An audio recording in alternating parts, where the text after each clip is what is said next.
गर्मियों की छुट्टियों में 5 दोस्तों ने तय किया कि वे किसी अनजान जगह पर एडवेंचर करेंगे। रोहन ने नेशनल लाइब्रेरी की एक बुक से एक जगह का पता निकाला, नागडीहा गांव।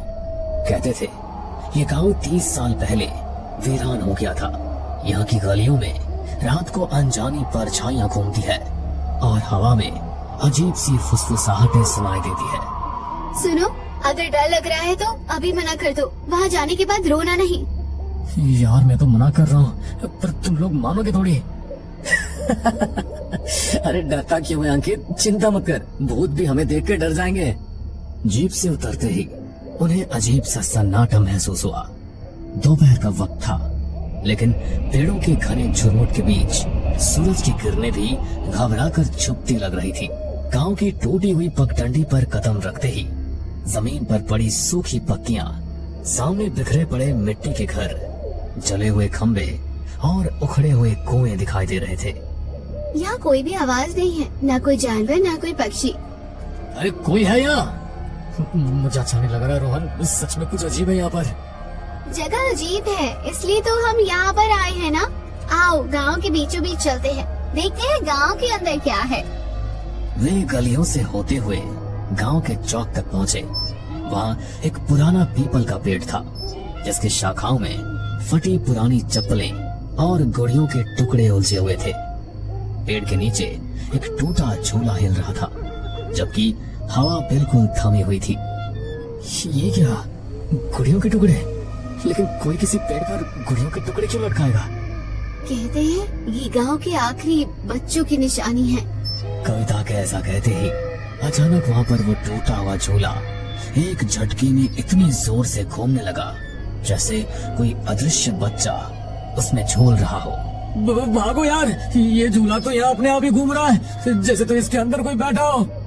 लेकिन तभी सामने से एक बूढ़ी दादी आती हुई दिखाई दी, जिनका चेहरा झुर्रीदार और आंखें बिल्कुल सफेद थी। क्यों आए हो मौत के दरवाजे पर?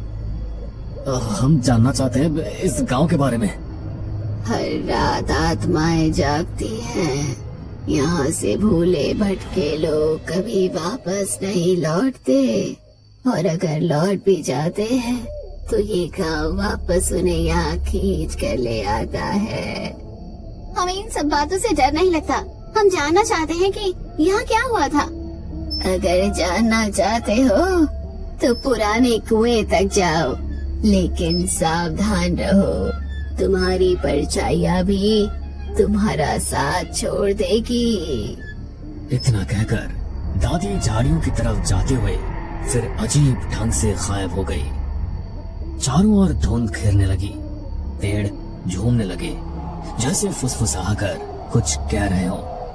पुराने जर्जर घरों के दरवाजे खुद ब खुद चरमराकर खुलने लगे। अब तो मजाक भी नहीं सुन रहा यार, दादी की बात सुनकर और यहाँ की हालत देखकर तो मेरी भी हालत बदली हो रही है। चुप रहो, ध्यान लगाओ, ऐसा लग रहा है जैसे शायद कोई हमें देख रहा है।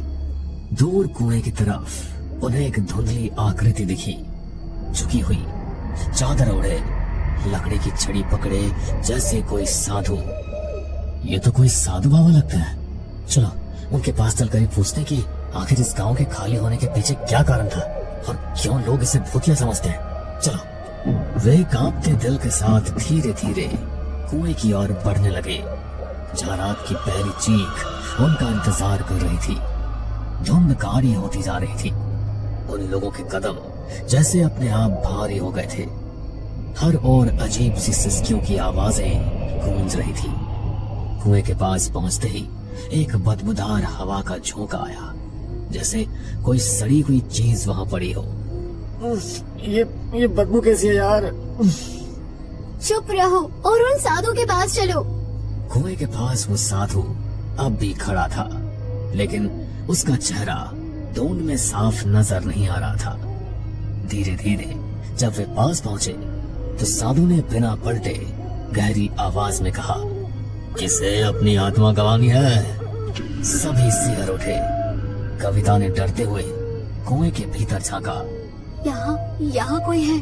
तभी अचानक कुएं से एक सफेद हाथ बाहर निकला, हड्डियों जैसा पतला, गंदे नाखूनों वाला। रवि जोर से चिल्लाया, लेकिन उनके कदम जैसे जम गए थे। साधु ने अपनी छड़ी जमीन पर मारी और पूरा गांव कांपने लगा। घरों की टूटी खिड़कियां जोर से पटपटाने लगी। सूखे पेड़ों से झुलसी हुई परछाइयां निकलकर चारों ओर मंडराने लगी। ये परछाइयां हमें घेर रही है। ये परछाइयां नहीं, ये तो आत्माएं हैं। बच्चे अब कोई रास्ता नहीं, नागदिहा का श्राप तुम्हें भी निगल लेगा। एकदम से गांव के पुराने घड़ियाल की आवाज गूंजी, डोंग डोंग डोंग। हर डोंग के साथ एक नई परछाई प्रकट होती, बच्चों की कराहती आवाजें गूंजती और सूखे कुएं से चिल्लाहटें आती। हमें कुछ करना होगा, भागो, वरना यहाँ से जिंदा लौटकर वापस घर नहीं जाएंगे। दादी ने कहा था आत्माएं परछाइयों से बंधी है। अगर हम अपनी परछाई बचा लें तो शायद हम बच सकते हैं।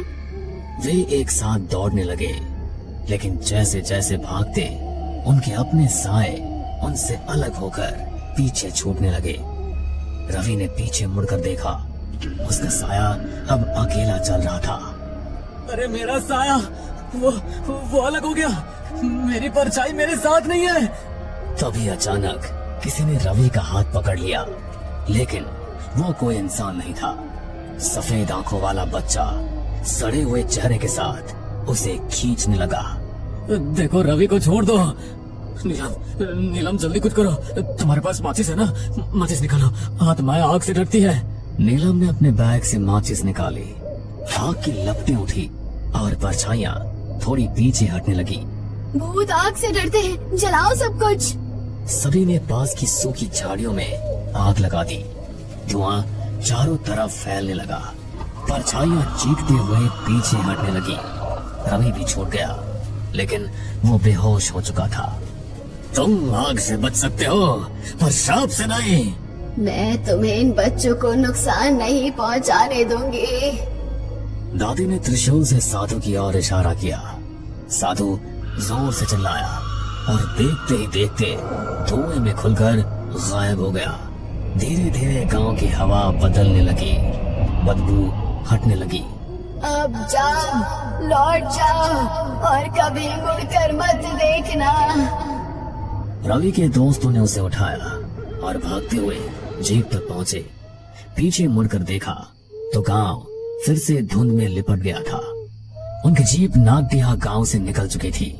रात गहरा गई थी, चांद बादलों के पीछे छुपा हुआ था। रास्ते भर हवा सिसकती रही और जंगल के किनारे कुछ झाड़ियों में हरकत होती रही। मैं पक्का बोल रहा हूँ, कोई हमारा पीछा कर रहा है। मत घबरा अंकित, अब हम उस गांव से बहुत दूर हैं। लेकिन तभी जीप के बोनेट पर किसी ने जोर से थपथपाया। सबके दिल थक कर गए। ये क्या था? रोहन ने शीशे से बाहर झांका, लेकिन तभी अचानक जीप अंधेरे में कहीं गायब हो गई। लेकिन सब कुछ वहीं खत्म नहीं हुआ। कुछ महीनों बाद उन लोगों की जीप एक सुनसान मैदान में पलटी मिली। सबकी हालत गंभीर थी और अंदर कुछ उकेरे हुए निशान थे, नाखूनों से बने, जिनसे लिखा गया था, हम नागदिहा के हैं। सबको जैसे तैसे उनके घर पहुंचाया गया। उसी के ठीक 3 दिन बाद अंकित के घर से अजीब अजीब चीखों की आवाजें आने लगी। पड़ोसी दौड़े, उन्होंने घर का दरवाजा तोड़ा, लेकिन अंदर जो देखा उससे उनकी आत्मा कांप गई। कमरे की दीवारों पर खून से कुछ चित्र बनाए गए थे, सड़े हुए चेहरों, सूखे हाथों और उल्टे पेड़ों के, और बीच में अंकित खुद छत से उल्टा लटका हुआ, लेकिन चेहरे पर भयानक मुस्कान थी। और कविता, वो अपने घर में आईने के सामने खड़ी थी। आईना धुंधला हो गया था, लेकिन जब धुंध छटी तो उसमें उसकी बजाय काले चितड़े पहने बच्चों की मंडली दिखी जो उसे घूर रही थी। एक बच्चा फुसफुसाया, अब तुम भी हमारे साथ खेलोगी। और उसी वक्त कविता गायब हो गई। केवल उसका दुपट्टा फर्श पर पड़ा रह गया। अंकित और कविता की हालत जानने के बाद बाकी सब बहुत डर चुके थे, इसलिए नीलम और रवि बचने के लिए एक तांत्रिक के पास पहुंचे। तांत्रिक ने जब उन पर एक खास धूप जलाई तो उनकी असलियत सामने आ गई। उनके शरीर के भीतर आधी आत्माएं अपना कब्जा जमा चुकी थी। उनकी आवाजें दोहरी हो गई थी, आधी इंसानी आधी राक्षसी। तुम्हें बचाया नहीं जा सकता, नागदेहा तुम्हारा घर बन चुका है। और अगले ही पल रवि और नीलम का शरीर बिखरकर काले धुएं में बदल गया। नागदेहा का श्राप सच क्या था? रोहन अब इस बात का पता लगाना चाहता था, क्योंकि अब सिर्फ वही उनमें से जिंदा बचा था और वो मरना नहीं चाहता था। आखिर उस गांव का रहस्य क्या है? क्यों वहां पर इतनी सारी आत्माएं भटकती हैं? ऐसा क्या हुआ था वहां पर? शायद मुझे अगर इस बारे में पता चल जाए तो मेरी जान बच जाए, वरना मैं भी मारा जाऊंगा। ऐसी जगह का इतिहास कहीं ना कहीं तो लिखा गया होगा। हमें नेशनल लाइब्रेरी से इस जगह के बारे में पता चला था, तो इसका पूरा रहस्य भी वहीं पर होगा। रोहन डरता हुआ नेशनल लाइब्रेरी गया। उसने वहां पर हर किताब को छान मारा। घंटों की मेहनत के बाद उसे एक किताब मिली जिस पर लिखा था नागदेहा का रहस्य। मिल गई। रोहन ने किताब को खोलकर पढ़ना शुरू किया और उसे नागदेहा का काला सच पता लगा।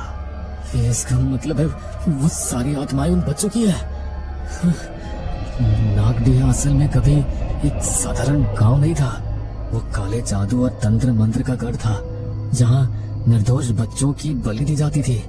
इसलिए उनकी आत्माएं आज भी वहां भटकती है, और वहां पर जिस इंसान ने एक बार कदम रख दिया, वहां की आत्माएं कभी उसका पीछा नहीं छोड़ती।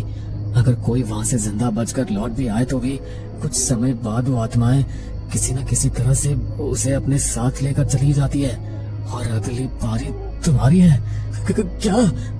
किताब की आखिरी लाइन पढ़कर रोहन की आत्मा कांप उठी।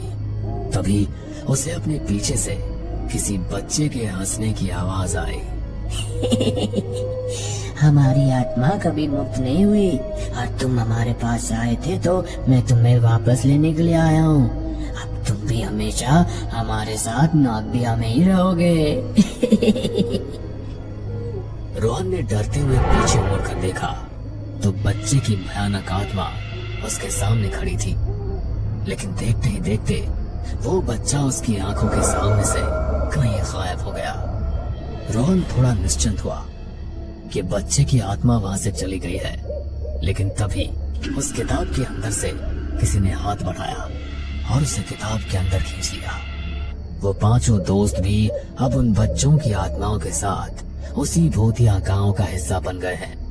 और आज भी अगर कोई एक बार भी नागदेहा की जमीन पर कदम रख देता है तो वहां की आत्माएं कैसे ना कैसे उसे अपने साथ ले ही जाती है। तो हेलो गाइस, मैं हूं आपका दोस्त और होस्ट चेतन।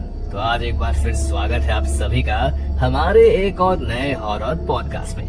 और आज हमारे साथ मौजूद है मशहूर पैरानॉर्मल इन्वेस्टिगेटर मिस्टर मेहुल, जिन्होंने बहुत से इंटरनेशनल हॉरर लोकेशंस को भी कवर किया है। तो मेहुल, हमारे दर्शकों के साथ जरा अपने कुछ हॉन्टेड एक्सपीरियंस शेयर कीजिए, जिसको सुनकर दर्शकों के साथ साथ हम सबके भी रोंगटे खड़े हो जाए। बिल्कुल चेतन, मैं आपके साथ अपना कल रात का ये हॉन्टेड एक्सपीरियंस शेयर करता हूँ, जो मेरी पूरी जिंदगी का सबसे ज्यादा दिल दहला देने वाला एक्सपीरियंस रहा है। तो फिर शुरू करते हैं इस पॉडकास्ट को। जी बताइए। एक्चुअली कल की उस हॉन्टेड लोकेशन पर जाने से पहले ही मुझे कुछ साइंस मिलने शुरू हो गए थे।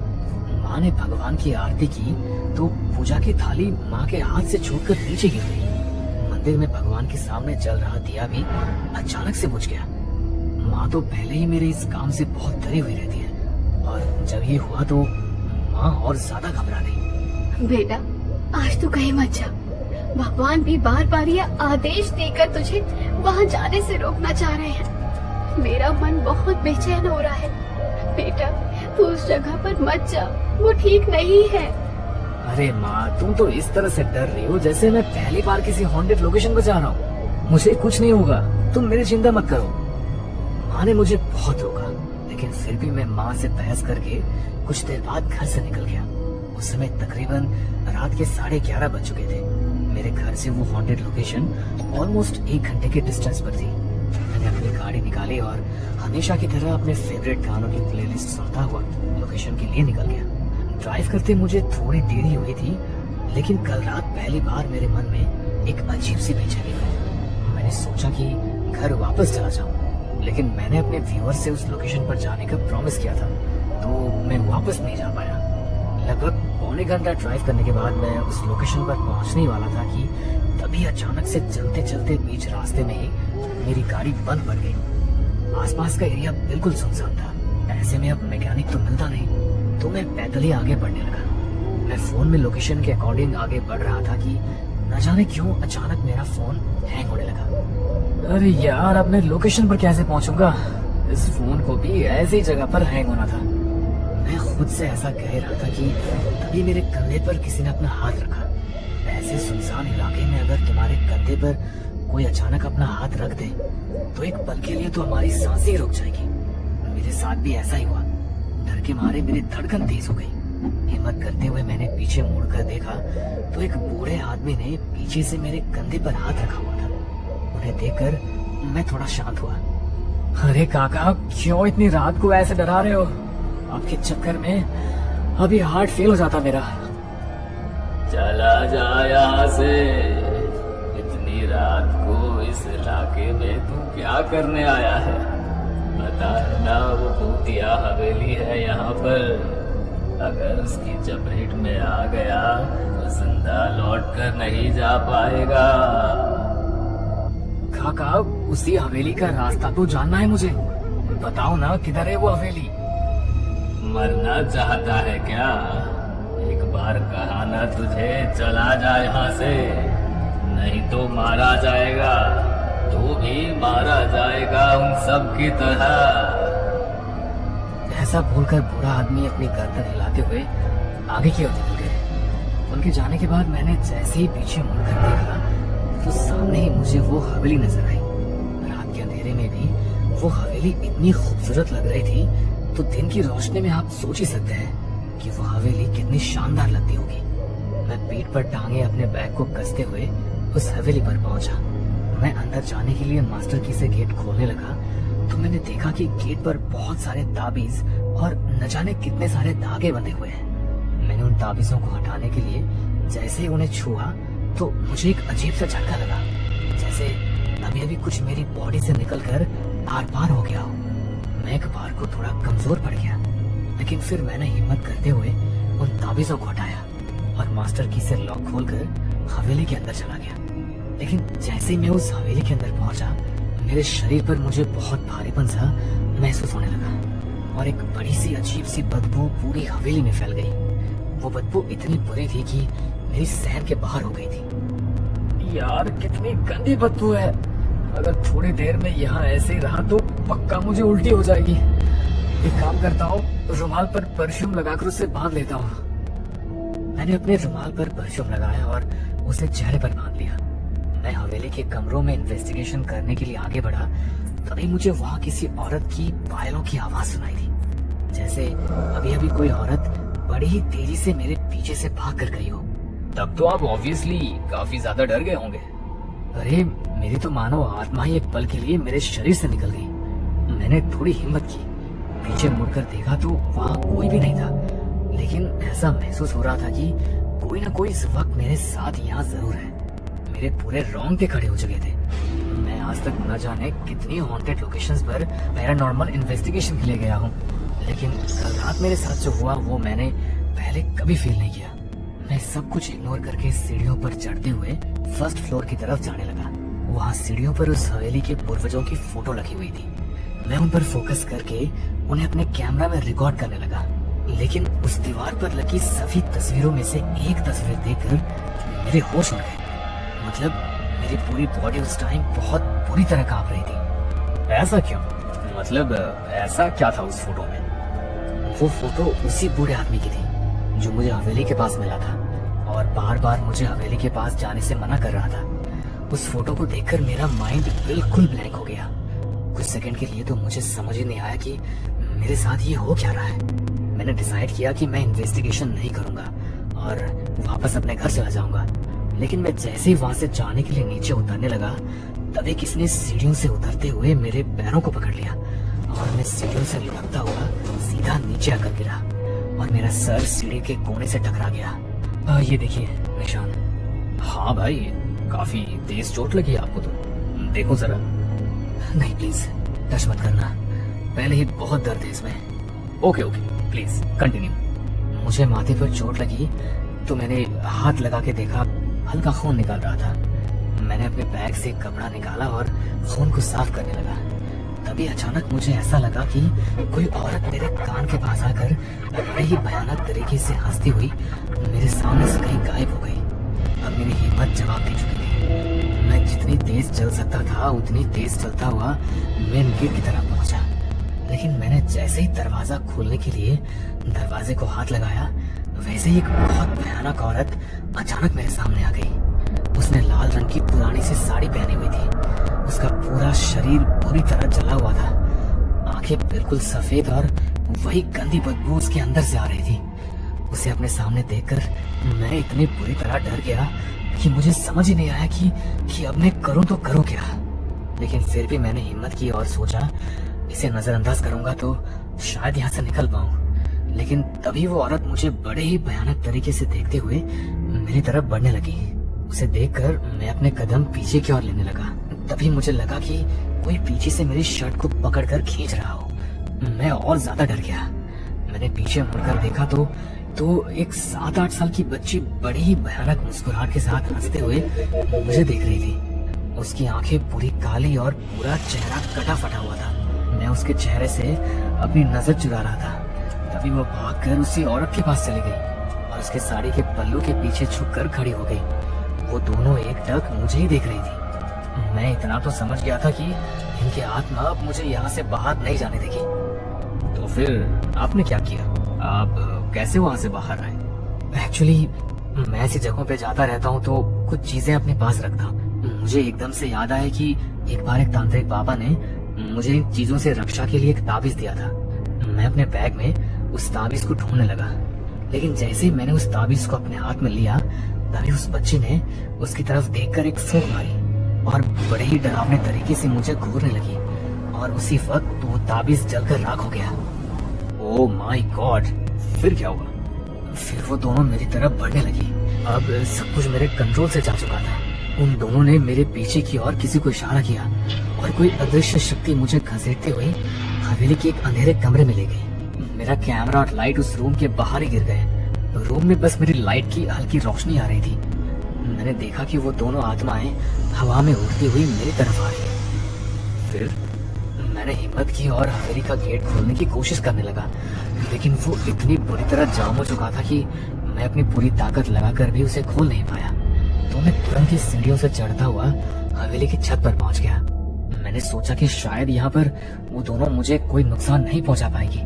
तभी मुझे वहाँ पर वही पायरों की आवाज सुनाई दी। मैंने सामने देखा तो वो औरत हवा में उड़ती हुई मेरे पास आने लगी। तभी मुझे नीचे की तरफ से एक आवाज सुनाई दी। अंकल, मेरे पास आओ ना, यहाँ मैं अकेली हूँ। मुझे अकेले बहुत डर लगता है। मुझे आपके साथ रहना है, यहाँ आओ ना।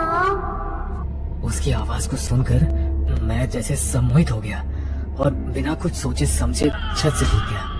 जमीन पर मेरा खून फैल गया और थोड़ी देर तड़पने के बाद मेरी मौत हो गई। क्या? मतलब तुम मर चुके हो? नहीं, ऐसा नहीं हो सकता। मैं तो कल रात को ही मर गया था। मेहुल के ऐसा कहते हुए वो किसी भयानक आत्मा के जैसा हो गया। लेकिन अब मैं तुम्हें भी अपने साथ लेकर जाऊंगा। तुम्हें बहुत शौक है ना मुर्दा लोगों और आत्माओं को देखने वाले लोगों की कहानियां सुनने और अपने व्यूअर्स के साथ शेयर करने का। तुम्हारी आज की इस वीडियो में भूत से असली सामना कैसे होता है और भूत क्या कर सकता है, सभी देख लेंगे। इतना कहकर मेहुल की आत्मा चेतन को मारने के लिए उसकी ओर झपटने लगा। तभी कैमरामैन ने जल्दी से उस रूम में रखे माता रानी के सिंदूर को मेहुल की आत्मा पर फेंक दिया। जिससे उन सब की आंखों के सामने मेहुल की आत्मा एक जोरदार डरावनी आवाज के साथ वहां से गायब हो गई। और इस हादसे से सहम चुके चेतन ने जब कुछ दिन बाद पॉडकास्ट की रिकॉर्डिंग को देखा तो वो निशब्द रह गया, क्योंकि वीडियो में सिर्फ चेतन ही दिखाई दे रहा था, जो कि अकेले ही अपने सामने वाली खाली कुर्सी की तरफ देखकर बातें कर रहा था। मेहुल इंसान नहीं बल्कि एक आत्मा था, इसलिए वीडियो में सिर्फ चेतन की ही रिकॉर्डिंग हुई थी। हमें पूरा यकीन है दोस्तों कि आप लोगों को ये कहानी जरूर पसंद आई होगी। अगर आपके साथ भी कुछ ऐसे अनकहे किस्से हो चुके हैं तो प्लीज हमारे साथ शेयर करें, हम जरूर अपने चैनल पर उनको दिखाएंगे। हमारी ईमेल आईडी नीचे डिस्क्रिप्शन बॉक्स में दी गई है, तो प्लीज हमारे वीडियो और चैनल को शेयर एंड सब्सक्राइब करें और बने रहे हमारे साथ ऐसे ही अनकहे किस्से और कहानियां सुनने।